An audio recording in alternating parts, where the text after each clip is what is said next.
Can I have Dr. Kate Brown join me, please? Dr. Brown will be telling us about Air Force medic and founding member of the Dykes on Bikes, Soni Wolf. Dr. Kate Brown met Soni Wolf during the early 2000s when Kate decided she wanted to ride her motorcycle with the world-famous San Francisco Dykes on Bikes.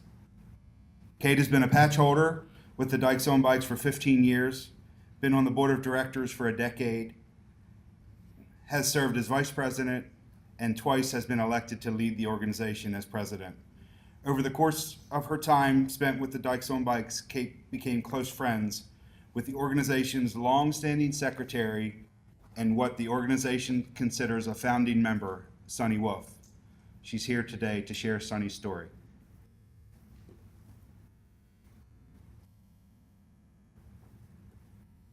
I am honored and privileged to be here. Thank you. I am honored to have known Soni.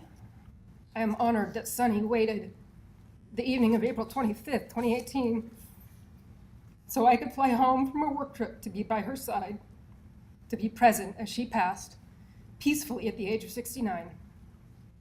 I am honored and privileged to share Soni's story with you all today. I met Soni, as Scott said, in the early 2000s, 2003, when I was a graduate student at UC Berkeley.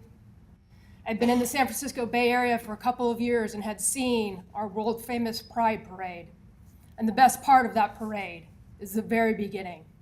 It's the Dykes on Bikes and the energy that they bring to that day. I had at that time decided, as many young gay women in San Francisco do, that I had to be a dyke on a bike. It was the coolest thing you could be. And it was a decision that changed my life. I hope you are all comfortable with the word dyke, because I'm gonna say it a lot today. Soni was.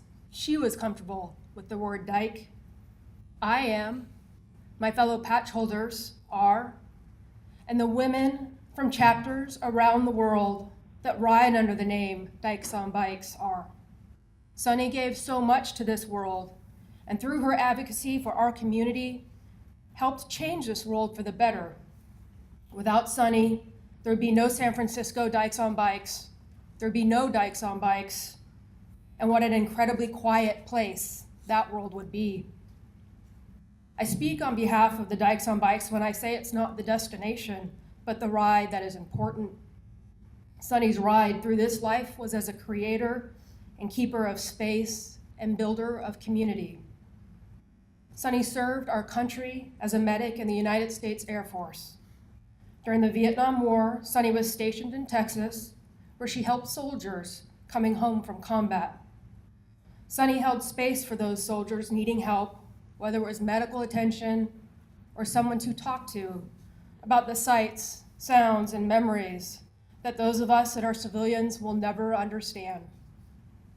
Through her service, she created a space for her brothers to begin healing. Although she did not serve overseas, she was connected to the war and wore with pride her Vietnam veteran baseball cap. That cap, in many ways, was a constant reminder, a connection to her past, to the space and time when she was helping those that needed help the most. Soni completed her service and moved to the Bay Area in 1976. At one point I asked Soni, why San Francisco and why then? And her answer was, because back then it was a place where you could be who you wanted to be. San Francisco in the 1970s was a space of freedom and individuality. It was the Pride March of 1976, then called Gay Freedom Day Parade, when a small group of women, tired of their engines overheating and being behind all of the men, decided to move to the front of the parade. It was a demonstration of women's empowerment and visibility. And from that, our name, Dykes on Bikes, was coined, the local press picked it up, and a movement born. That was the beginning of Dykes on Bikes. 2 years later, in 1978, Soni rode her motorcycle with those Dykes on Bikes for the first time, a Honda 350, with a custom painted tank depicting the Golden Gate Bridge. Soni would have asked that I tell this audience that in 1978, there was no registration, no lineup, just big bikes in the front and little bikes in the back. Soni rode as a dyke on a bike for literally decades, although she did eventually get a bigger bike than the 350. Last year would have been Soni's 40th year as a dyke on a bike.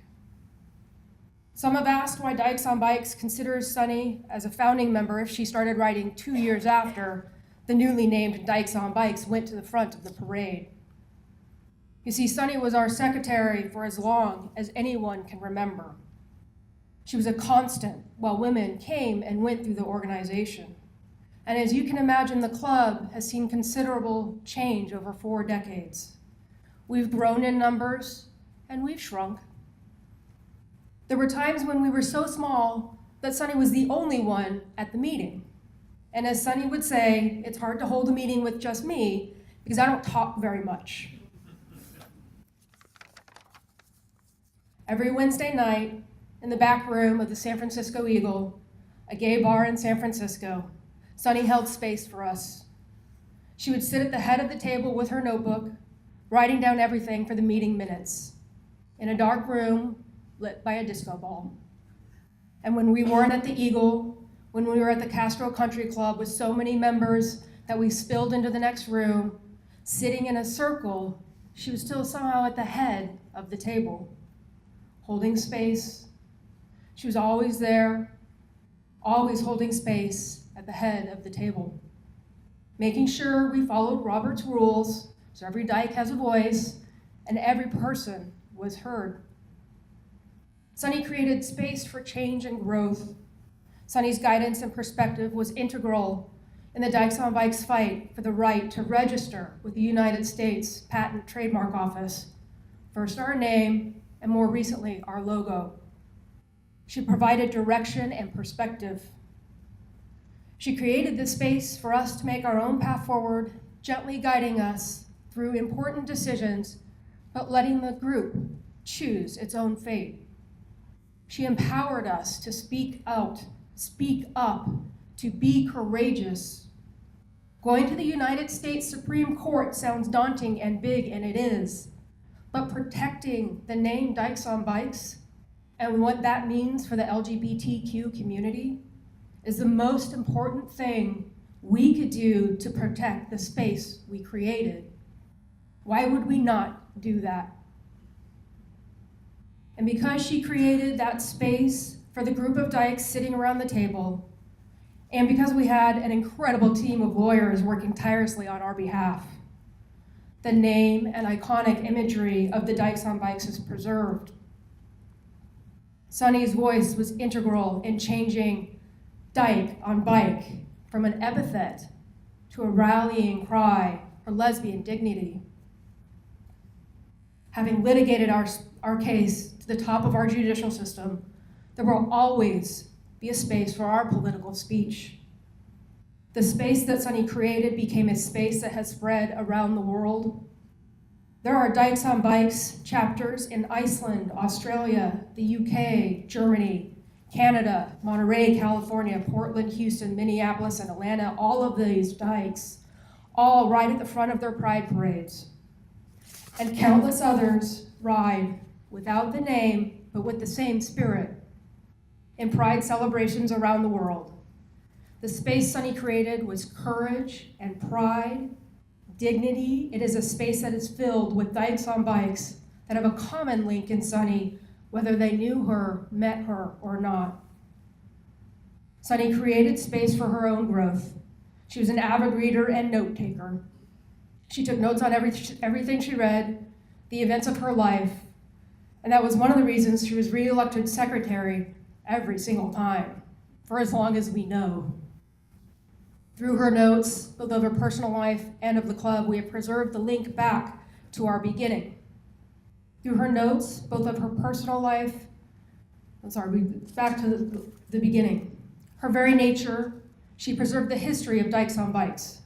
And through her, we trace the evolution of a club, our own growth and learning over decades as the world around us moved. Sometimes it moved more slowly than we wanted, but it moved. And it continues to move towards welcome and inclusion for all. I hope you all have marched in your local Pride Parade, have had a moment to wave at the crowd, feel their support and their love. If you've never seen the San Francisco Pride Parade, well, you all have a personal invitation from the San Francisco Dykes on Bikes. It is a sight like no other. Of course, it's the beginning that we like. On the morning of Pride Sunday, between 8 and 10 a.m., we register, line up, and prepare hundreds of motorcyclists for the shortest but best ride of the year. The riders are bursting with excitement, and sometimes we have to remind them to put their kickstands down because they're so excited. For 2 hours, the Dykes on Bikes patch holders do our best to organize the chaos as everything moves around us at what seems like 100 miles an hour. For decades, at the very top of Market Street, next to the Dykes on Bikes pace bikes, was Soni's motorcycle. Her gay pride flag, American flag, and POW flag on poles duct taped to her bike. And there is Soni sitting on her bike, calm as can be. And anyone who wears or has worn this pin that says president can tell you what Soni's advice is to them on that morning, in the midst of that chaos. One way or the other, we'll all make it down Market Street. For years and years, she created a small circle of space that was the quiet in the midst of the storm, a place where anyone could stop and be still before returning to the madness of the world. I want to close with some of the words from the declaration Soni provided as key witness in the Dykes on Bikes case before the United States Supreme Court, when we fought for and won the right to trademark Dykes on Bikes. Quote, "For us and hundreds of thousands of other women around the world, Dyke is self-identifying, self-motivating, and self-empowering. Dyke is a term of pride. Many, many thousands of women wear Dyke as a badge of honor and of courage in their self-expression. For these women, Dyke is not a derogatory, degrading, or an embarrassing word. In my capacity as an activist, organizer, and as the secretary of San Francisco Dykes on Bikes Women Motorcycle Contingent, it is my experience that Dyke is used widely within the LGBTQ community as a term of self-identification that carries connotations of empowerment, independence, and pride. The display of pride exhibited by the Dykes on Bikes motorcycle contingent and the Pride Parade is literally earth-shaking. As the Dykes on Bikes contingent starts their engines to lead off one of the largest lesbian, gay, bisexual, and transgender pride parades in the world, the rumble of the motorcycles echoes thunderously off of the surrounding downtown buildings. The women riders and their passengers carrying signs and Dykes on Bikes banners, often dressed in leather, Dykes on Bikes t-shirts and other costumes, some more revealing than others, wave and pump up the crowd, which bursts into thunderous applause and celebration as the contingent passes along the parade route. Cultural pride, celebration, and freedom are tangibly in the air. The spirit, the city, and the entire world as Dykes on Bikes galvanize all those emotions with the power of their engines, the power of their independence, the joy of their procession. If I must be labeled other than as a person, human being, or woman, I choose Dyke. Dyke is a strong word, and I say it with pride. Dyke expresses my pride in myself, my existence, and in what I have accomplished. I am gay, I am a lesbian, I am a Dyke. For me, gay is generic, and lesbian is any woman who loves women. Dyke expresses independence, self-sufficiency, and empowerment. I am a Dyke." End quote. Soni's service to her sisters and brothers, the work she has done, the community she created, and the space for courage and growth will continue. Dykes on Bikes around the world will continue to support philanthropic endeavors in the LGBTQ community. And we will ride down our Market Street with tailpipes loudly proclaiming that we are exactly who we say we are. Thank you, Soni, for the courage and space you created in life for all of us.